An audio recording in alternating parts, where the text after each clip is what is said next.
Good evening and salutations, my GH friends. You know, like maybe 5 seconds, I didn't know with what to start off with first. So I'm deciding to start off with Christina.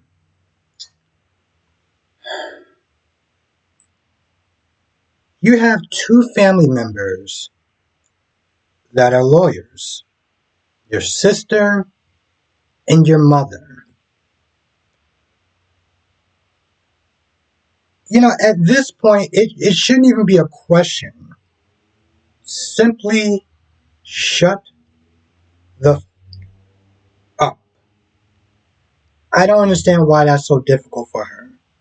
So John picks her up, and she's just talking the whole time. I didn't do it. I didn't kill my baby. This, that, and the third. I'm at this point, Christina. Sometimes I'm just like, she's going on and on and on. I think Dex is the one that called Alexis. Not sure, but I think that was the case. So she gets down there and she practically tells her, just stop it, right? Now, John wants to sit there and charge Christina for the death of her own child, of that child. I don't want to sit there and say her own child because it's still kind of weird to even sit there and say it because she did make an agreement with Molly. But the point is, John wants to sit there and charge her with the death of that child. And, he's talking about federal charges, this, that, and the third. So they're going back and forth, right?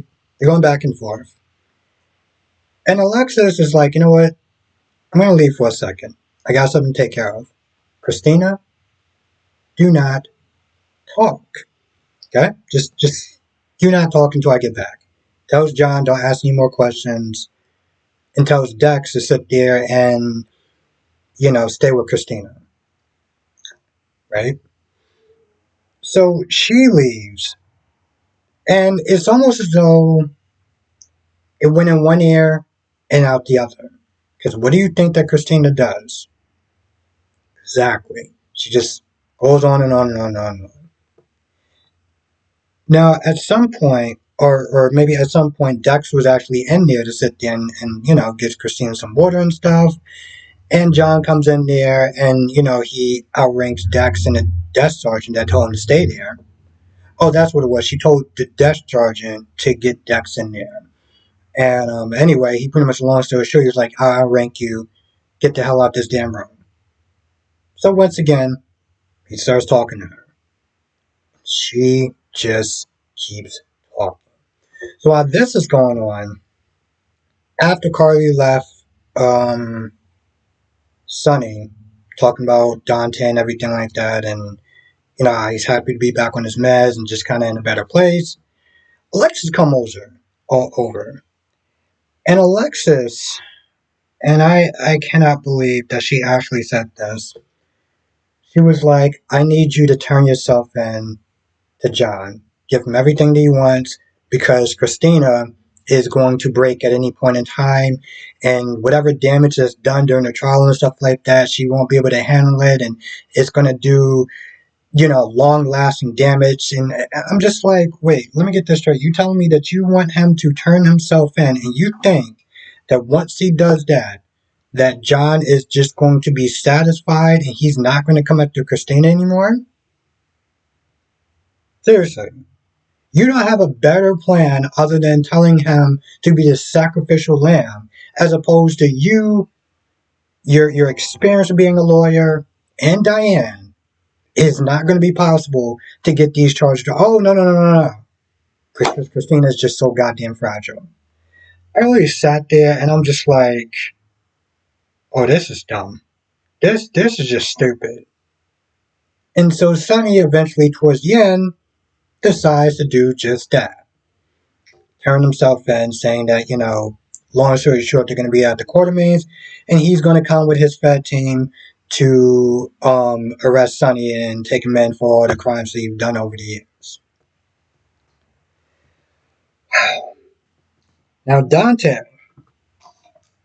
see where I'm going with this? Dante, Dante, Dante.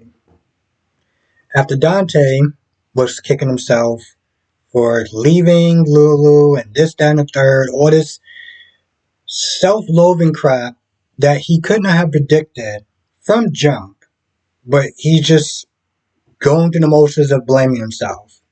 So, that scene was all sorts of fun with Olivia Smith trying to reassure him that, hey, listen, you left because you want to go after this guy. You left because you have PTSD and you want to hurt Lulu. You did the right thing. Stop kicking yourself.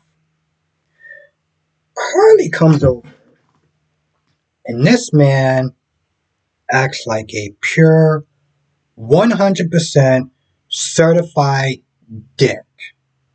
Okay? He throws in her face that time years ago where Carly paid Brooklyn to break up Dante and Lulu.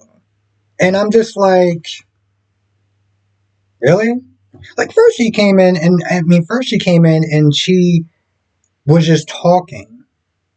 And Dante was like, oh, yeah, so you're laying into me just like Tracy. I was just like, what? I, like, I'm looking at my notes right here and I don't see any point where she actually lays into him. So I have no idea what the hell you're talking about. But then he brings that up. And I'm just like, tell me, Dante, was it fun when Tracy threw up in your face all the different ways where she felt that you failed Lulu? And now you decide to come and start doing the same goddamn thing? I almost feel bad. I almost kicking myself for defending Dante when Tracy started just being all erratic. And now I'm just like, damn, that was a waste of breath right there. So yeah, now Dante is just acting like a dick. Which is like, mm. So yeah, that happens. I'm gonna be completely honest. The scene with Portia and Curtis was entirely pointless. They literally served no purpose on being in this episode. They were just there to run down the clock. They talk about Heather. He talks about his new job, or how much he's enjoying this new job, and how much more responsibilities he's going to wind up having, and they're gonna find time to make it work or whatever. There was one point where she was like, listen, you don't have to go to work. You don't have to go back to the office. I don't have to go back to the office right now. It's like, okay, so I guess you're gonna have time to do 11 in the afternoon. I mean, you got to get it in when you can get it in, right? But then they just sit there and talk about a bunch of other things that I'm just like, I guess this is cool too. I mean, don't get me wrong, I'm not a fan of love-making scenes in general, or just a variety of different reasons. Trust me, I love a good time. I just feel like there's always a time and a place, and it's like church and state.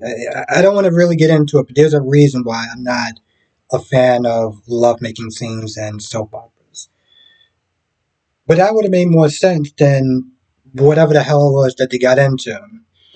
Um, Drew did his speech. They were all wondering where McConkey was. Michael was there for 5 minutes. Also was another person that served no purpose.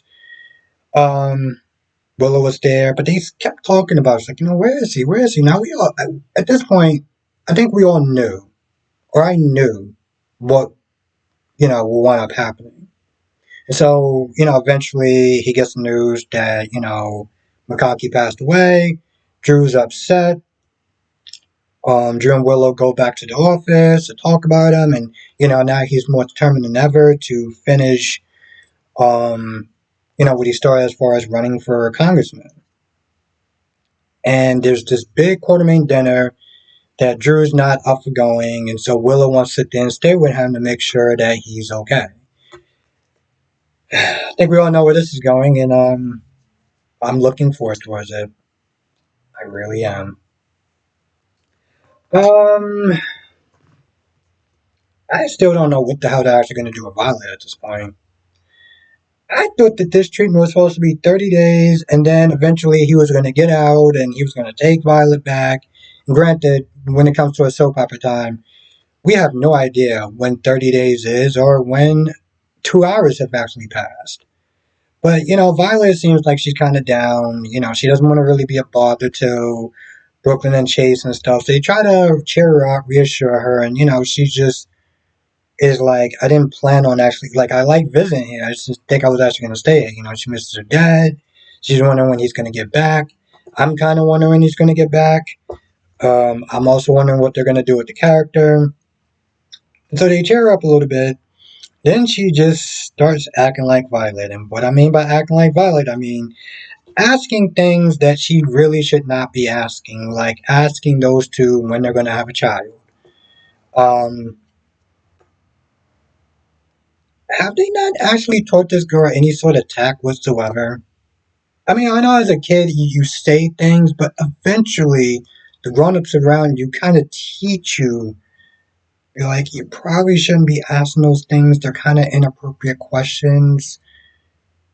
It's almost as like they just let her practically say damn near anything that they want, that she wants.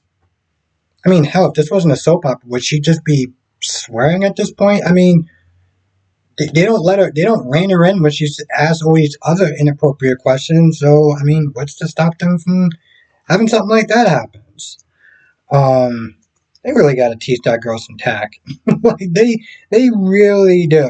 Um, and Brooklyn comes in halfway through when Dante's acting like a dick, talking about the whole, um, what Carly did many, many, many moons ago.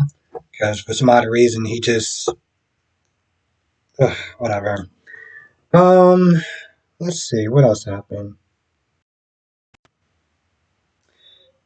I think that's pretty much about it. That's all I can really think of at the time. But if I forget anything, you know what to do. Write it down in the comment section, or better yet, come to the live stream tonight. 8 p.m. Eastern, 5 p.m. Pacific. We'll sit there and talk about all the shows, General Hospital, Days of Our Lives, Born and Beautiful, Young and Restless. With that being said, I'm going to go. I'll see you in the next video.